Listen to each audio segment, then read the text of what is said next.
It started with a text. I remember the exact moment because the little ping on my phone felt like an ice cube sliding down my spine. Can't wait to see you tonight. Don't tell anyone. From her. From the woman I trusted with every quiet part of my life. My stomach clenched. I stared at the screen, trying to convince myself it was innocent. A surprise for her birthday, maybe. But deep down, a voice I tried to ignore whispered, "You warned her about him once." You were right.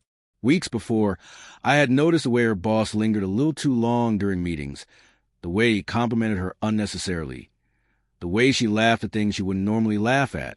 I tried to be rational, told myself I was overreacting, that jealousy was twisting reality. "It's just work," I said. "Nothing's happening." She smiled at me then, oblivious to my unease, and I let it go. But that smile now, in my memory, felt like a punch. The days leading to her birthday had been strange. Missed calls from her that she brushed off with traffic. Long periods with her phone tucked out of sight. Sudden wardrobe changes she insisted were for fun. I questioned myself constantly. Was I paranoid, imagining signs that weren't there?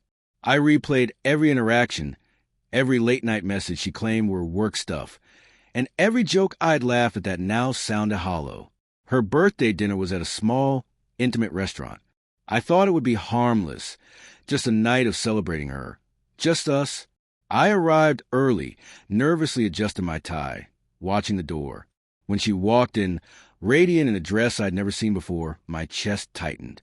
She smiled, but it wasn't the same smile. It was cautious, a little secretive. And then I saw him, her boss, at the table. They sat close, leaning into each other as if the world outside didn't exist. My stomach lurched, a mixture of anger, disbelief, and heartbreak wrapping around me like a vice. I wanted to deny it, tell myself I was imagining closeness. But their hands brushed casually, deliberately. I left without a word. Outside, the cold air hit me like a slap, sharp and unforgiving. I drove in silence, the city lights blurring to the tears I refused to let fall. Every memory of us, her laughter in our apartment, the way she held my hand on long drives, the nights we stayed up talking about everything, suddenly felt tainted. Was it all a lie? Had I been living with a stranger masquerading as the woman I loved? I went home, hoping for some kind of clarity. That's when I found it. A string of texts between her and him, hidden in a folder I'd never noticed. "Can't wait for tonight. Just you and me. I love the way you make me feel alive. I wish it could be more than work." My hand shook as I scrolled, each message a knife twisting deeper. The evidence was clear, undeniable, and yet I felt numb, as if my mind refused to process betrayal of this magnitude. I confronted her the next morning. She didn't deny it. She didn't even flinch. Her eyes were sad, apologetic, but not enough to soften the blow. "I didn't mean for it to happen," she said. "I didn't plan for it. But he just made me feel seen." Her words hit me in ways I hadn't anticipated. Part anger, part disbelief, part sorrow. She sounded like she was telling the truth, but it was the kind of truth that destroys everything it touches.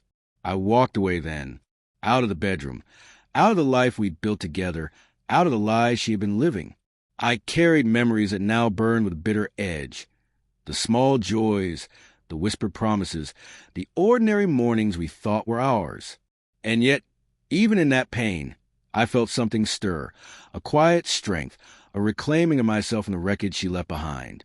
Weeks later, I stood alone in our apartment, packing the remnants of a life I once thought eternal. The silence was deafening, but I welcomed it.